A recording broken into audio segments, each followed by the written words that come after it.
Morning guys, Corey here from Sky's the Limit Car Care, and today we're going to go over the 2-bucket wash method.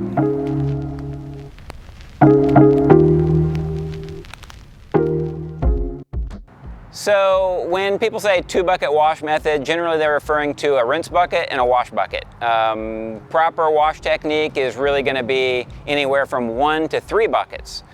When you say 2-bucket wash method, I usually assume that people are using 3 because the wheels should always be a separate bucket. The most important thing with regards to your buckets is that you do use a separate bucket for the wheels than the bucket that you use for the paint. Where the 3rd bucket should be the one coming into play is actually your rinse bucket. So you have bucket 1 is obviously you need a bucket to put soap in and wash the car with. And then after that, bucket 2, you need a bucket to rinse your Mitt in, that's your rinse bucket. And then bucket 3 is your wheel bucket. So your wheel bucket would be the bucket that you have some soap in for wheels that you can clean your wheel tools out in. There's a variety of different variations you can do on that, obviously, with the exception of the single bucket that you need to have your soap in for your car body. If you're doing wheels, you don't necessarily need soap in your wheel bucket. If you're using a wheel cleaner, you could, for instance, rinse your tools out, your wheel tools out with your hose or your pressure washer, and then spray the wheel cleaner on there, clean the wheel, and then rinse them again, clean more, go like that. Or if you did have a wheel bucket, then you could obviously just rinse the tools in the wheel bucket. One of the most important tools that you could use in each of your buckets is the Grit Guard. So Grit Guard is this really cool company, family-owned company here in the United States, and they make something called the Grit Guard. You're probably familiar with it. It goes right down in the bottom of the bucket, and what that does is stop any dirt that comes off of your wash mitt or your tools from coming back up into near the surface as easily and getting back in your wash mitt. The most important thing you can do when you're washing your car is to make sure that you wash your mitt regularly. So the way that it starts, and we're going to get into a demonstration in a minute here, but the way that it starts is obviously you fill your rinse bucket with water, your wash bucket you fill almost all the way up with water, and then you add a little soap. In this case we're using Car Pro Reset. We added 1.5 ounces. You can use anywhere from 1 to 2 ounces. And then in the wheel bucket, it depends on how you're doing that, but we'll get into that later. So in the bottom of each bucket you would have a Grit Guard, and you could even have a Grit Guard, a washboard, which allows you something to rub the mitt on like that. It stands diagonally in the bucket, and you just rub it like that to rub the grit off of. Now depending on the type of mitt that you use, there are times when a rinse bucket works better to pull the dirt off of the fibers, and there's times when actually just spraying it off with the hose, will pull the dirt out of the mitt better. So that's why sometimes I actually prefer the 1-bucket method with regards to the actual car body. With the 1-bucket method, you would not have a rinse bucket. You would still have this bucket. You would never, and in any case, no matter what type of, however many buckets you're using, whatever method you're using, you never want to put a dirty mitt in your wash bucket with your soap.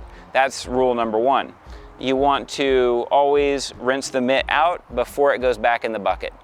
And whether you rinse it out with your hose or whether you rinse it out with your washboard in your rinse bucket, it doesn't really make a big difference. It just depends on the type of wash mitt as far as what's going to work better. And you're really pulling it, picking at straws at that point, because so for instance, this type of mitt, the microfiber Madison Credit, this is going to rinse off really well either way.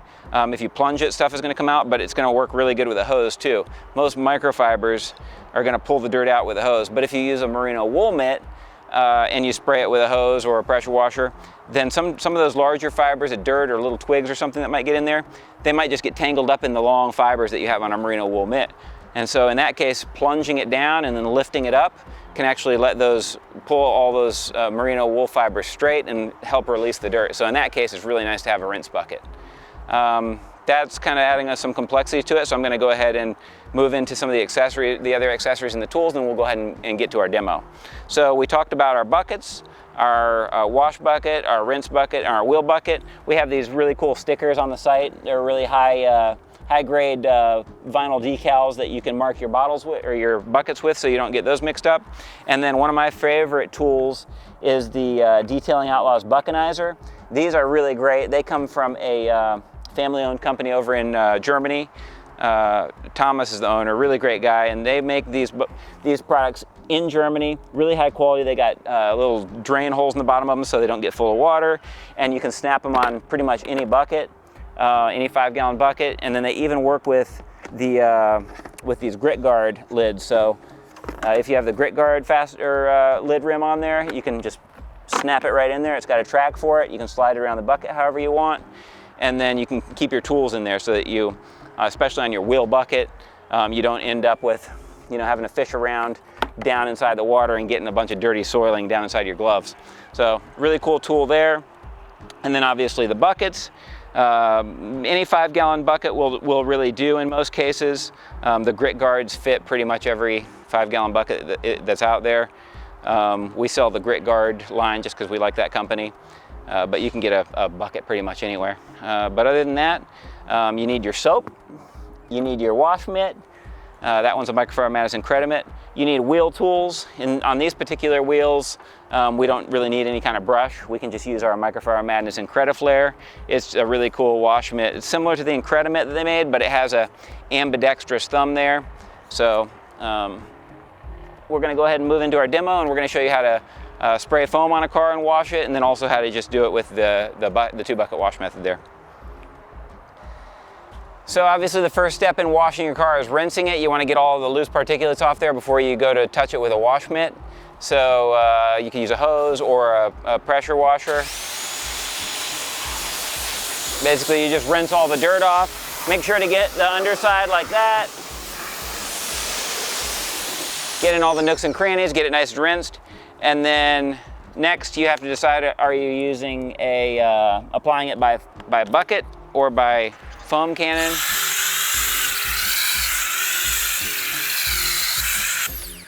Then you can just apply the foam like that, obviously, and then you can take your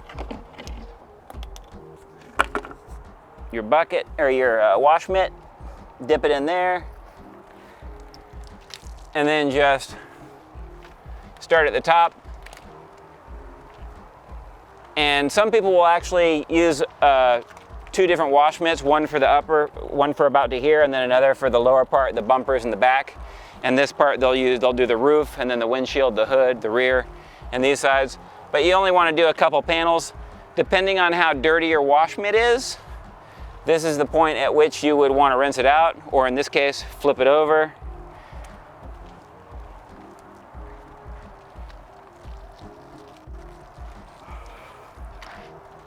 But point being, you don't want to collect a bunch of dirt on your wash mitt. Once your wash mitt gets really dirty, that's when you start creating swirls in the paint. Or using a low quality wash mitt is the other way, or rubbing too hard once you get some grains of sand in there. So after you've done about that area, or less or more depending on how dirty the car is, then you can either rub it in there on the grit guard, or obviously rinse it out with the hose. Personally, I prefer rinsing it out with the hose, but with the 2-bucket method, you rinse it out really good in here. The dirt comes off, goes down underneath that grit guard, and then doesn't get stirred back up and get back into the mitt. Once you get all the dirt out of there, you squeeze the water out so you don't dilute your wash bucket. You dip it back in the wash mix, get fresh water on your clean mitt, and then go over whatever panels are left that you haven't gotten to.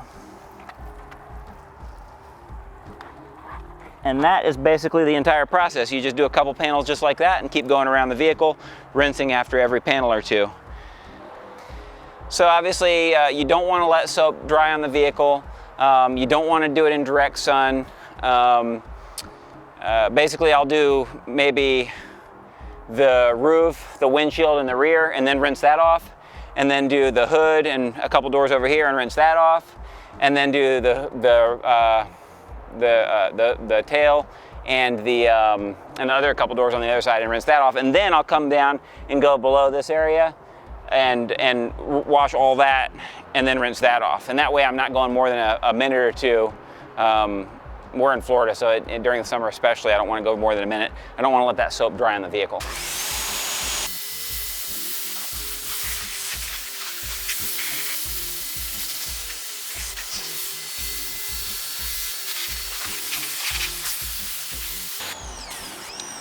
So after you're finished with the vehicle, you've washed the entire thing and rinsed the entire thing, the most important thing is to dry the vehicle off. If you leave water on the vehicle, then you're gonna get water spots, the minerals that are left behind after the water evaporates, and nobody wants that. That's the way to get your car looking ugly really quickly. So that, I think, pretty much sums up our video for the day. I really appreciate you guys joining us. If you have any questions or comments, make sure to leave those below. If you're looking for any of the products in this video, the Detailing Outlaws buckenizers, the stickers, the vinyl stickers to mark your buckets, or any of the products we talked about today, you can find those links below. And we look forward to seeing you next time. Have a great day. Take care.